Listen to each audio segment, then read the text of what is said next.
எல்லோருக்கும் வணக்கம். வாழ நான் உங்கள் மிதுன்.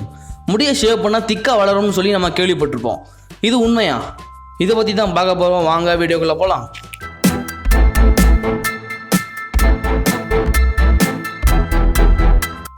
ஷேவ் பண்ணிவிட்டு வளர்கிற முடியை தொட்டு பார்க்கும்போது திக்காக இருக்கிற மாதிரி நம்மளுக்கு தெரியும்.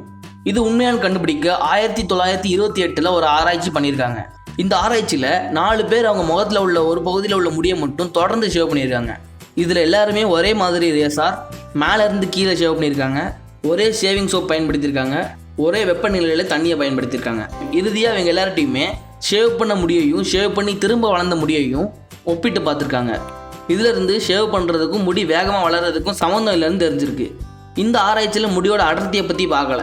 அப்புறம் 1970 ஒரு ஆராய்ச்சியில் 5 பேர் அவங்க காலில் இருக்கிற முடியை ஒவ்வொரு வாரமும் ஷேவ் பண்ணியிருக்காங்க. இப்படி பல மாதத்துக்கு ஷேவ் பண்ணியிருக்காங்க. இன்னொரு காலில் ஷேவ் எதுவுமே பண்ணாமல் வச்சுருக்காங்க.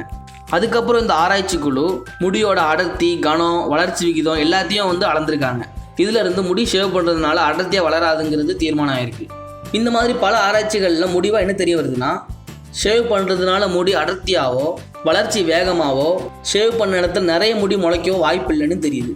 இருந்தாலும் ஷேவ் பண்ணால் முடி திக்காக வளரும்னு சொல்லி பரவிக்கிட்டே இருக்குது. இது எப்படி? காரணம் என்னவாக இருக்கலாம்னா, முடி இயற்கையாகவே அடர்த்தியாக வளர்கிற வயசில் நிறைய பேர் ஷேவ் பண்ணியிருக்கலாம். அதுக்கப்புறம் முடி திக்காக வளர்ந்துருக்கும். அப்போ ஷேவ் பண்ணனால தான் திக்காக வளர்ந்துச்சுன்னு சொல்லி நிறைய பேரால் பரப்பப்பட்டிருக்கும். இன்னொரு விஷயம், ஷேவ் பண்ண பிறகு முடி திக்காக வளர்கிற மாதிரி நம்மளுக்கு தெரியறது ஏன்னா, இயற்கையாகவே நம்ம முடியோட வடிவம் ஆரம்பத்தில் தடிமண்ணாகவும் முடியோட நுனியில் மெலிசாகவும் இருக்கும். இதில் நம்ம முடியோட தடிமண்ணாக இருக்கிற இடத்த தான் ஷேவ் பண்ணும்போது நம்ம வெட்டியிருப்போம். ஆரம்பத்தில் இந்த தடிமண்ணாக இருக்கிற முடியை தான் நம்ம பார்க்க முடியும்.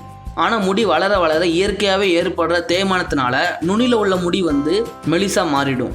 அதனால் பதில் என்னென்னா, ஷேவ் பண்ணாலும் என்ன முடி இயற்கையாகவே வளரணும்னு இருக்குதோ அதுதான் வளரும். இன்றைக்கி வீடியோ அவ்வளோதான். இந்த வீடியோ பற்றி நீங்கள் என்ன நினைக்கிறீங்க கமெண்ட்டில் சொல்லுங்கள். உபயோகமாக இருந்தால் லைக் பண்ணுங்கள், நிறைய பேருக்கு ஷேர் பண்ணுங்கள். இந்த மாதிரி வீடியோஸ் தவறாமல் பார்க்க சப்ஸ்கிரைப் பட்டன் அழுத்துங்க. அண்ட் பெல் ஐக்கனோட சேர்த்து ஆலையும் கிளிக் பண்ணிக்கோங்க. அப்போ தான் நான் போடுற எல்லா வீடியோஸ்க்கும் நோட்டிஃபிகேஷன் வரும். இங்கே கிளிக் பண்ணி மற்ற வீடியோஸும் பார்த்துட்டும் கூட நீங்கள் உபயோகமாக இருக்குன்னு நினச்சா சப்ஸ்கிரைப் பண்ணலாம். இன்னொரு வீடியோவில் பார்ப்போம். நன்றி.